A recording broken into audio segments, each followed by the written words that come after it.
बिस्मिल्लाहिर्रहमानिर्रहीम। मैं हूं मलिक मोहम्मद अली, प्रोग्राम बात से बात मलिक मोहम्मद अली के साथ। बांग्लादेश के वजीर आजम तारिक रहमान ने अपनी कबीना समेत हल्फ उठा लिया है और पाकिस्तान की नुमाइंदगी के लिए वफाकी वजीर एहसन इकबाल ने उस तकरीब में शिरकत की। और क्या मंजर था जब ढाका की सड़कों पर पाकिस्तानी परचम लगी गाड़ी जिसमें एहसन इकबाल सवार थे, जब सड़क पर निकली तो लोगों ने जिस तरह इस्तकबाल किया, जिस तरह पाकिस्तान से मोहब्बत का इजहार किया, ये भी एक काबिल दीद मंजर था। और आज के प्रोग्राम में इसी मौजू पर बात होगी। और प्यारे दोस्तों, जिन दोस्तों ने अभी तक हमारे चैनल को सब्सक्राइब नहीं किया, प्राय मेहरबानी वो हमारे चैनल को सब्सक्राइब भी करें, लाइक भी करें और शेयर भी करें। बांग्लादेश के वजीर आजम तारिक रहमान ने हल्फ उठा लिया और हल्फ बर्दारी की तकरीब में शिरकत के लिए पाकिस्तान की नुमाइंदगी के लिए वफाकी वजीर एहसन इकबाल ढाका पहुंचे। और ढाका में जब उनकी गाड़ी जिस पर पाकिस्तान का परचम लगा हुआ था, जब ढाका की सड़कों पर रवा दवा हुई तो लोगों ने, नौजवानों ने वालिहाना पाकिस्तान के इस वफद का इस्तकबाल किया, विक्ट्री के निशान बनाए, सल्यूट किया पाकिस्तानी परचम को। और हम समझते हैं कि जो पाकिस्तान और बांग्लादेश के जुदाई के लिए हिंदुस्तान ने कार्ड खेला था, वो 50 साल बाद वो कार्ड फिलअप हो गया और भारत को मुंह की खानी पड़ी।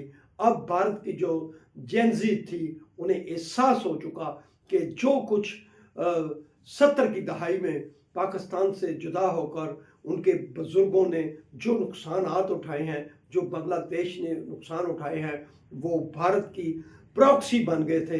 मुजीबर रहमान और उसकी बेटी हसीना माजिद जो रुपूश हैं भारत के अंदर बैठकर वो बांग्लादेश की मुखालफत कर रही हैं।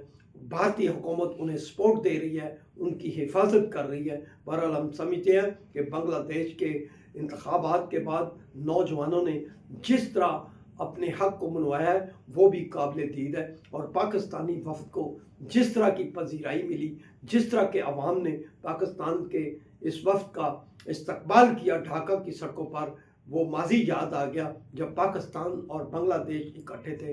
अब वाकई ही पता चल रहा है कि बांग्लादेश के लोगों को भी एहसास हो गया है कि वाकई ही पाकिस्तान बड़ा भाई है। और हम समझते हैं कि बांग्लादेश अपनी हकीकी मुल्क में मौजूद है, पाकिस्तान अपनी हकीकत में मौजूद है। तो हम समझते हैं जुदा तो दुश्मन ने पाकिस्तान और बांग्लादेश को कर दिया था, लेकिन अब भी एक वक्त है, अब लगता है कि जेनजी को ये एहसास हो चुका है कि माजी की गलतियों को सीखना चाहिए। और इसी तरह पाकिस्तान को भी बड़ी सारे अपने मामलात को एक साइड पर रखते हुए अब जब बांग्लादेश की तरफ पाकिस्तान ने हाथ बढ़ाया है और बांग्लादेश ने पाकिस्तान की तरफ हाथ बढ़ाया है, तो अब ये दुनिया को बता दें कि वाकई पाकिस्तान बड़ा भाई और बांग्लादेश उसका छोटा भाई है। अगर ये दोनों कुव्वतें मिल जाएं तो हम समझते हैं कि अज़ली दुश्मन भारत को पाकिस्तान और बांग्लादेश घेर कर मारेंगे।